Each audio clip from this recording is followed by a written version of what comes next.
네, 하나님은 살아계십니다. 당신, 네, 당당하고 신나게 그리고 멋지게 저주자 하는 당신 멋져의 마음을 잊지 않으시길 바랍니다. 요새 날씨가 참 좋죠? 네, 아주 화창하고 뜨뜻한 것이, 또 가끔 바람도 선들선들 부는 것이 참 기분이 좋은 날씨입니다. 여러분들 마음도 이렇게 화창하시길 바랍니다. 옛날 여러분들 선전에 그런 되게 중독성 있는 멘트가 있었어요. 날씬한 몸매를 원하십니까? 이런 멘트가 있었어요. 여러분들이 날씬한 몸매를 원하신다면 이러이러한 것들이 있습니다 하고 쭉 광고에 하는 그런 그것들이 있었습니다. 날씬한 몸매를 원하십니까? 네, 그냥 냅두세요. 이러다 죽게 뭐 이럴 수도 있고. 근데 자, 우리 이렇게 생각해봐요. 나랑 되게 친한 친구가 있어. 친구가 되게 친한 친구가 있는데 둘이 되게 친해. 왜 친하냐면 둘이 몸무게가 같아. 네, 그래서 아주 둘이 되게 친해요. 그런데 어느 날 갑자기 얘가 살이 쪽 빠져가지고 온 거예요. 열 받아 안 받아? 여기 계신 분들 크게 뭐 상관이 없군요. 뭐 그런 일이 있든 말든 뭐 크게 상관없어. 근데 약간 자존심 상하겠죠. 그래서 물어봐. 야, 너 뭐 했니? 너 어떻게 이렇게 됐어? 하고 물어볼 거 아니에요? 정상적인 사람이 물어봅니다. 여러분들처럼 초라한 사람들은 안 물어보지만 정상적인 사람들은 다 물어봐요. 어떻게 이렇게 됐어? 하고 물어봅니다. 얘가 얘기 안 해주려고 그러다가 얘기 안 해주려고, 왜냐? 얘기하면 또 얘도 뺄 것 같으니까 얘기 안 해주려고 그러다가 그래도 친구니까 얘기해 줍니다. 나 이렇게 했어. 내가 그 말 얘기를 듣고, 그래? 그러면 그걸 하겠어요? 안 하겠어요? 하겠죠. 정상적인 사람이라면 합니다. 그게 뭐 비록 3일 만에 그칠 수는 있겠지만 합니다. 그거를. 그래서 효과를 볼 수도 있고 안 볼 수도 있겠죠. 꾸준히 한다면 볼 수 있겠죠. 자, 부활 신앙이라고 하는 거, 부활에 대한 소식이라고 하는 것도 비슷한 이치예요. 예수님의 제자들이 있었잖아요. 근데 사람들이 예수님의 제자들을 모르지 않았습니다. 그들이 어떤 사람들이고 어떤 수준에 있던 사람들이었는지 모르지 않았어요. 다 잘 알고 있었죠. 저기 가서 고기 잡고 잘 뭘 모르고 무식한 사람이라고 하는 것들을 모르지 않았어요. 그들의 출신 성분이 어떤 사람들인지 모르지 않았습니다.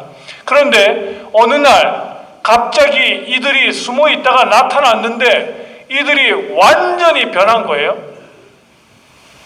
뭐 살 빠지는 정도가 아니라 완전히 존재론적인 변화를 입은 사람들이 나타난 거예요.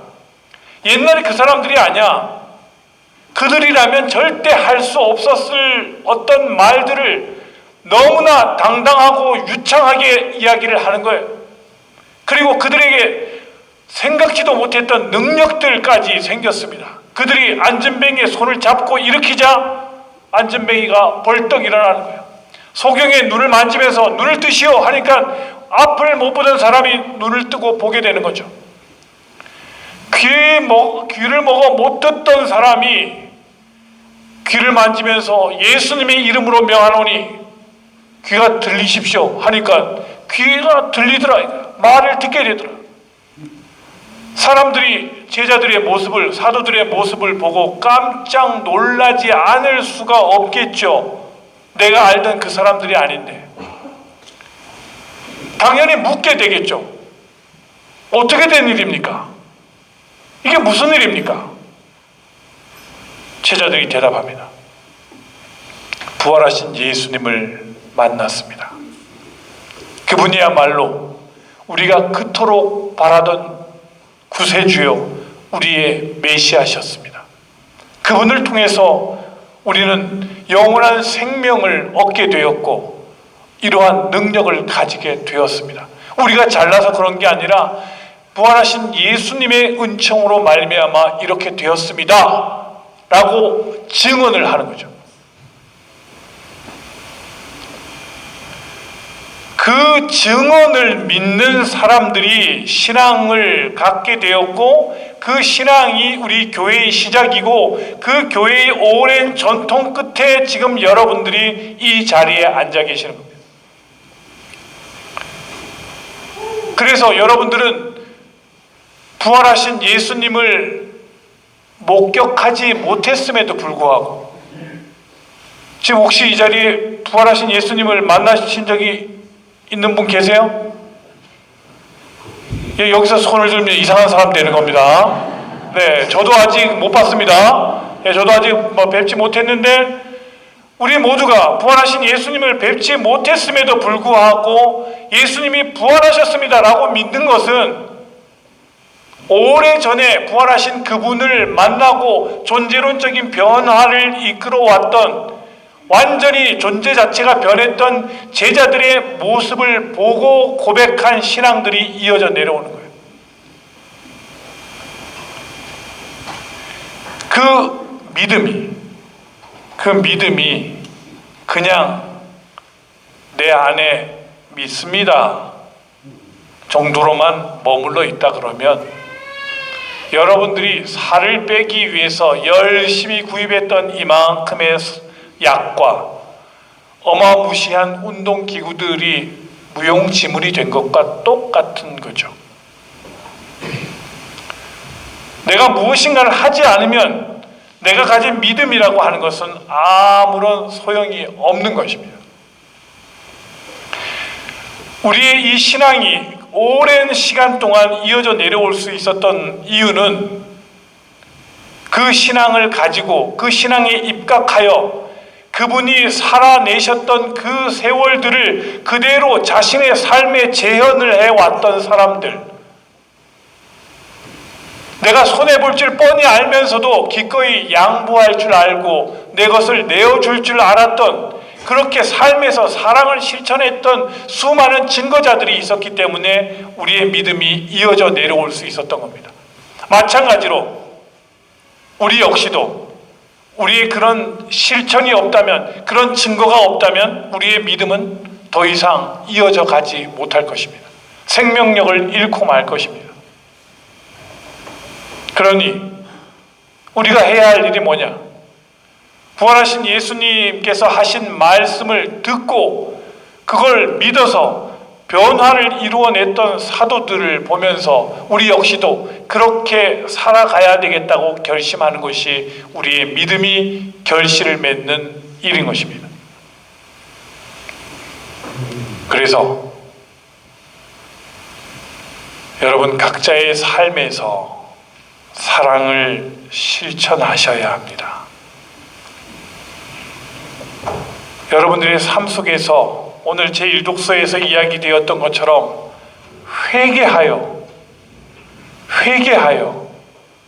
그분의 삶을 받아들이도록 하십시오.